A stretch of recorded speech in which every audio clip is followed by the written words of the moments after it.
Door to my bedroom didn't have a lock. That's the first thing I noticed when my son carried my last suitcase up the stairs and set it down at the foot of the bed. I told myself it didn't matter. I was family. You don't need a lock when you're family. That was 3 years ago. I was 67 years old, recently widowed, and I had just signed over the deed to the house I'd lived in for 31 years. My husband, Robert, had passed in March. By June, I had sold everything and moved into my son's spare bedroom in a suburb of Columbus, Ohio. I want to be honest with you. I'm telling you this story not because I'm proud of every decision I made, but because I think a lot of women my age have lived some version of it, and I think most of us have been too ashamed to say it out loud. So I'm saying it. My son's name is Nathan. He was 34 when I moved in. His wife, Jolene, was 32.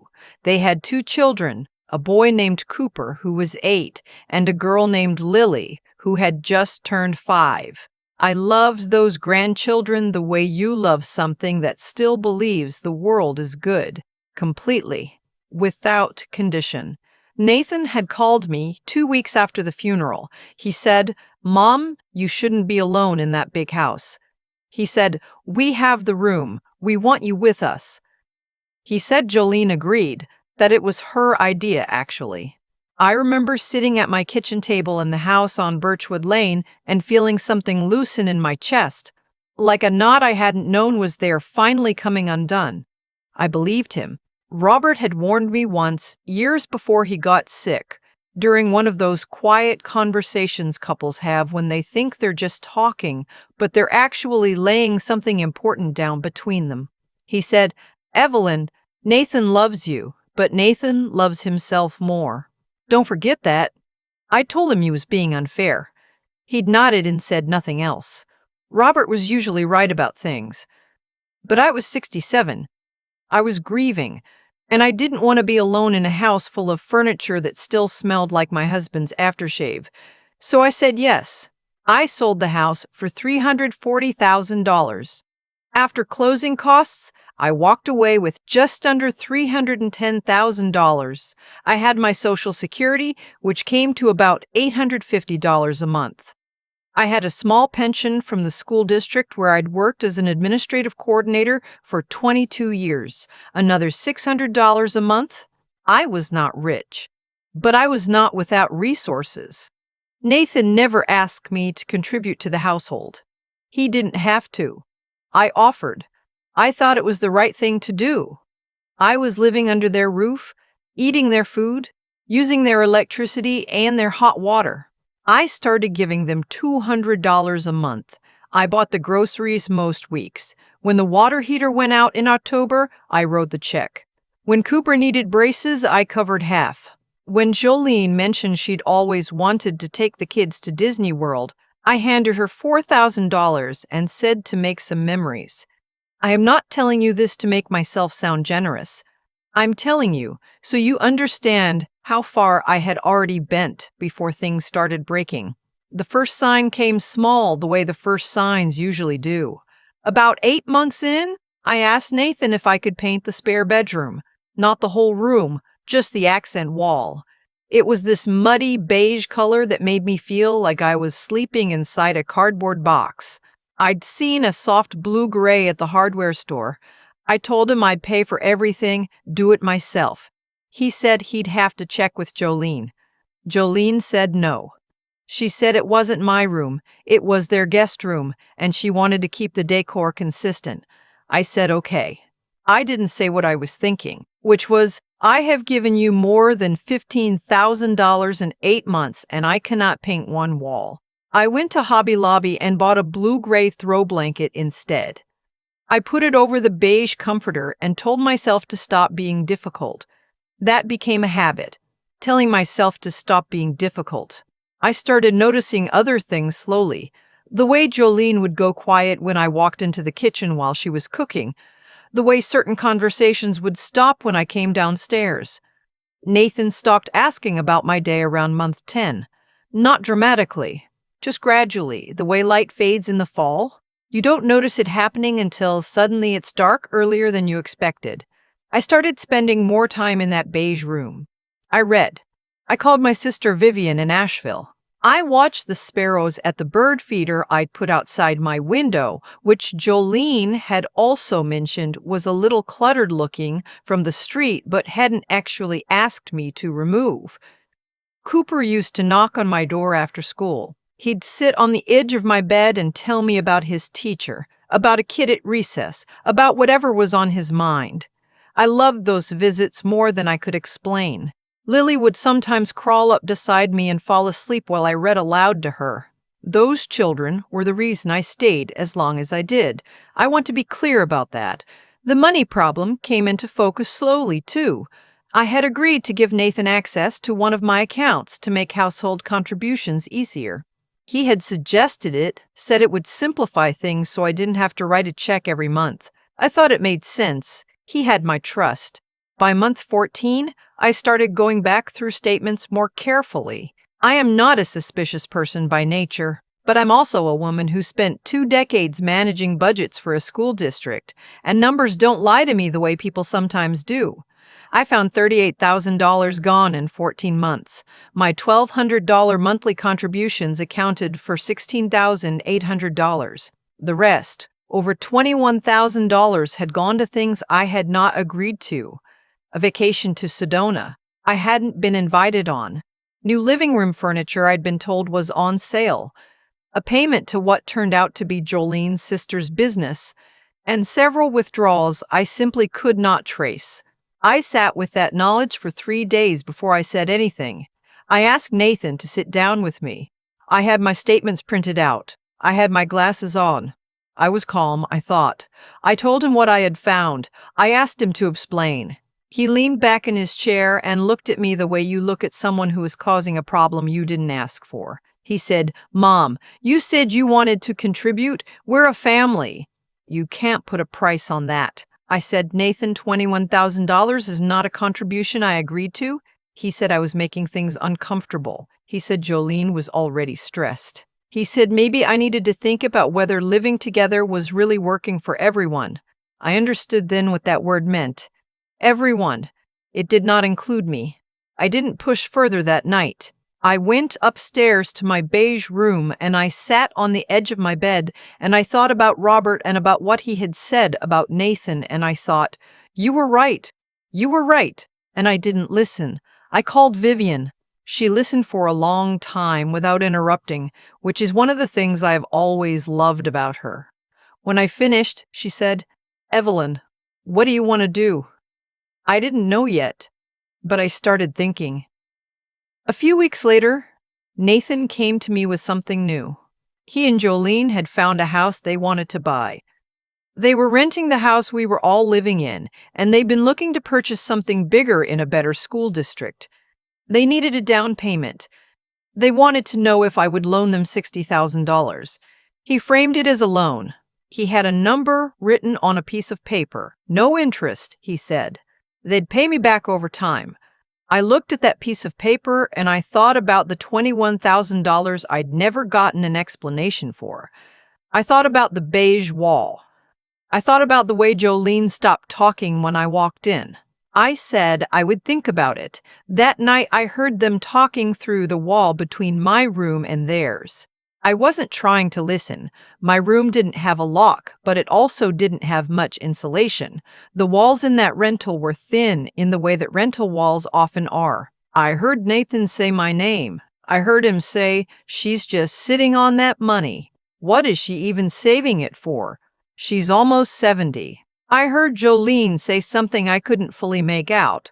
Then I heard Nathan say, "Honestly, some days I just think it would be easier if she wasn't around." I lay there very still.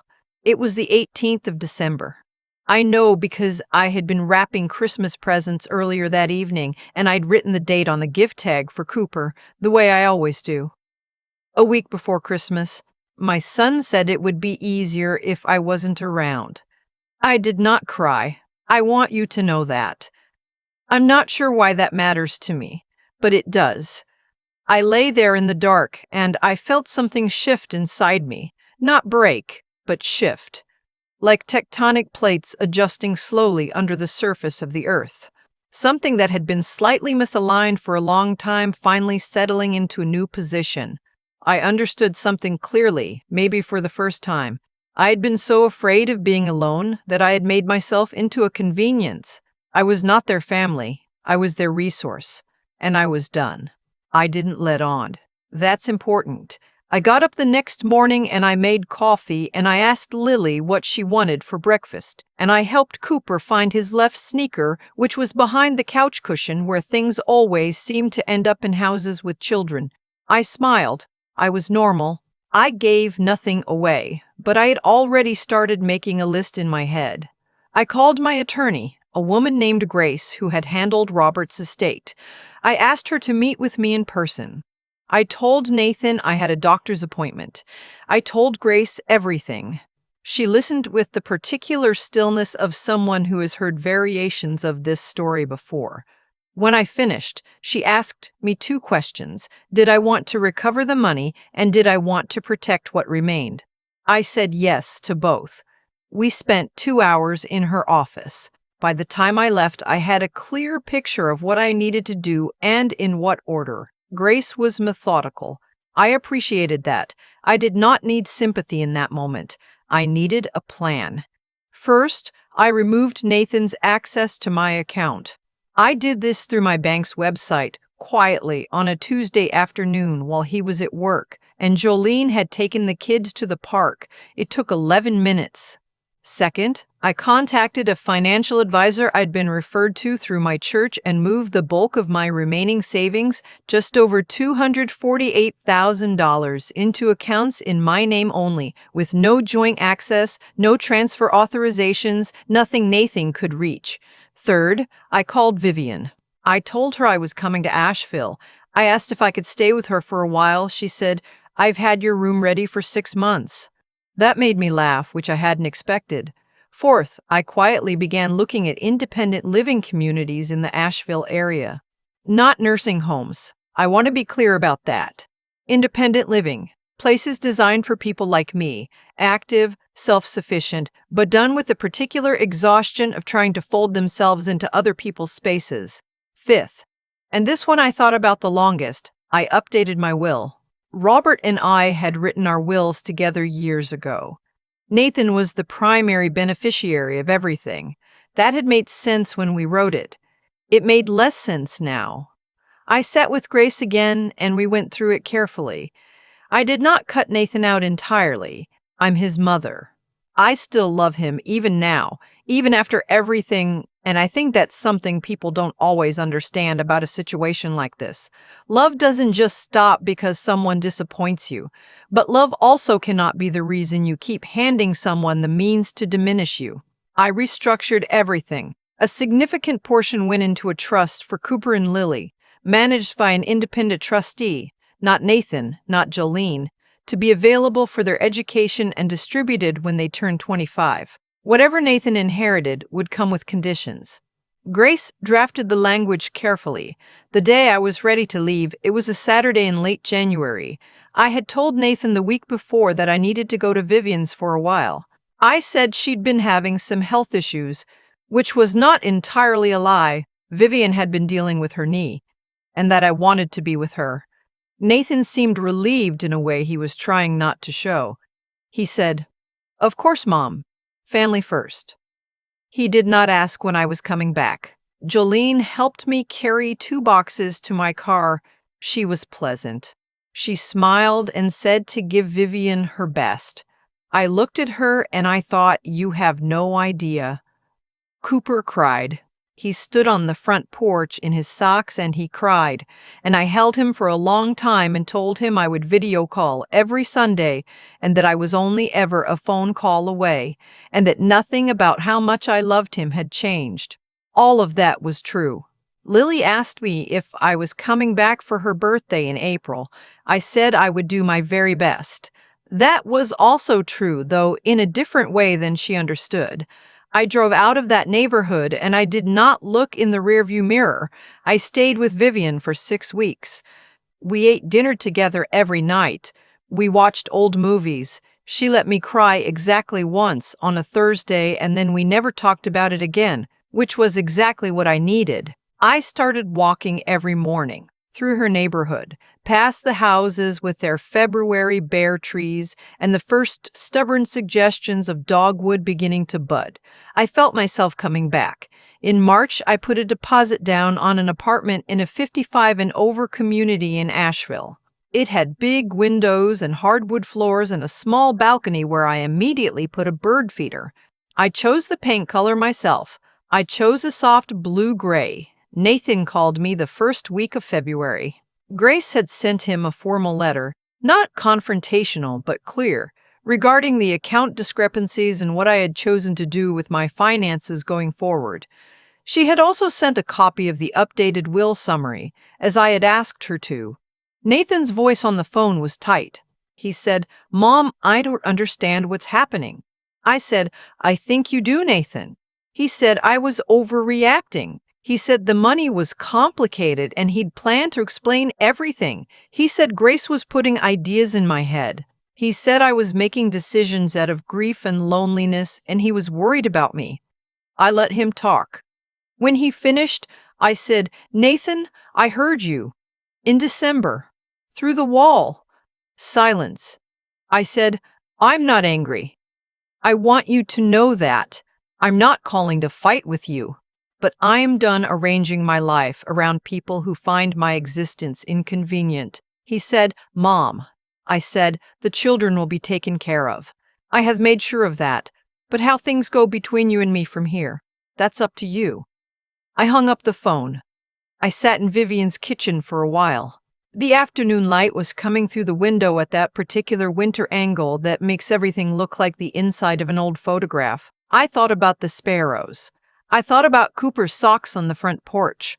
I thought about Robert and whether he would be proud of me or just quietly unsurprised. I thought about all the years I had spent making myself smaller so other people could feel more comfortable. All the things I had swallowed down. The beige wall. The $21,000. The silence at the dinner table. The door without a lock. I am 68 years old. I have more years behind me than ahead. I don't say that to be morbid. I say it because it changes the math. There is no later to start over. There is only now, and what you decide to do with it. What I decided was this. I would not spend the time I had left apologizing for taking up space. My apartment in Asheville has a lock on the bedroom door. I have never used it because I live alone and I don't need to. But it's there. I notice it sometimes when I'm getting ready for bed, the small gold latch catching the light. I think about the woman who moved into that beige room 3 years ago and told herself to stop being difficult. I want to find her and say you were never the problem. You were just the only one willing to pretend there wasn't one. It's spring now. The dogwoods came in last week, the way they do in the mountains, sudden and extravagant like they've been saving up all winter. I take my coffee out on the balcony every morning and I watch the birds and I think about what I want to do with the day. Cooper calls me on Sundays. I kept that promise. He told me last week that he got a B+ on his history project and asked if I wanted to hear about it. I said yes. I sat in my chair by the window and listened to him talk for 45 minutes and I was happy in a way I hadn't been in a very long time. Lily sent me a drawing. It was a woman with gray hair standing next to a very large bird. She wrote at the bottom in the careful, uneven letters of a 6-year-old, "Grandma" and her bird. I framed it. I don't know what happens next with Nathan. Maybe he calls again. Maybe with time something shifts. Maybe not. I hold that possibility the same way I hold a lot of things now, with open hands, without gripping. But I know what my life looks like today, and I know I built it. That's not nothing. That's everything. If you're watching this from somewhere in the country, I'd love to know where. Leave your city in the comments below. And if any part of this story felt familiar to you, if you've ever bent yourself so far for someone else that you forgot what straight felt like, I just want you to know it's not too late to stand back up. Thank you for being here. I've thought a lot about what made things go the way they did, not in a bitter way, more the way you think about a road you took that turned out to be longer and harder than the map suggested. You don't hate the road, but you pay attention to what it taught you. What I keep coming back to is this. The situation with Nathan didn't happen because he was a bad person from the start. It happened gradually, in the way that most damaging things do. One boundary crossed quietly, then another, then another. And each time I said nothing, each time I told myself to stop being difficult, I was teaching him that there were no consequences. I was teaching him that I could be moved and moved again until I had no ground left to stand on. That's not his fault alone. That's on me too. I think about the woman I was when I first moved into that house in Columbus. I was grieving and I was afraid. And I had convinced myself that needing people was the same as being a burden. So I overcompensated. I gave money instead of asking for honesty. I stayed quiet instead of saying what was true. I painted the wall in my mind blue-gray and kept my mouth shut about the actual beige. I called that being easy to live with. What it actually was me disappearing one small piece at a time. The thing about Jolene and Nathan is that they didn't have to become what they became. They had choices every step of the way. When I gave them $4,000 for a trip, they could have said thank you and nothing more. When they had access to my account, they could have used it the way I intended. Every time they took more than they were given, they made a choice. And every choice like that cost something, not just to the person being taken from, but to themselves. It narrowed them. It made them smaller inside. That's what taking from people does. You don't walk away enriched. You walk away diminished, even if you don't know it yet. That's the part that took me the longest to understand. I used to think the injustice was all on my side, and it was, but it wasn't only mine to carry. They built something too, those 3 years. They built a version of themselves that needed me to be passive in order to function. When I stopped being passive, that version of themselves had nowhere to go. What I want to say to anyone watching this, and I mean this from the plain, unglamorous truth of my own experience, is that dignity is not something someone else grants you. It's not something your children decide you deserve, or your daughter-in-law, or anyone else who shares a roof with you.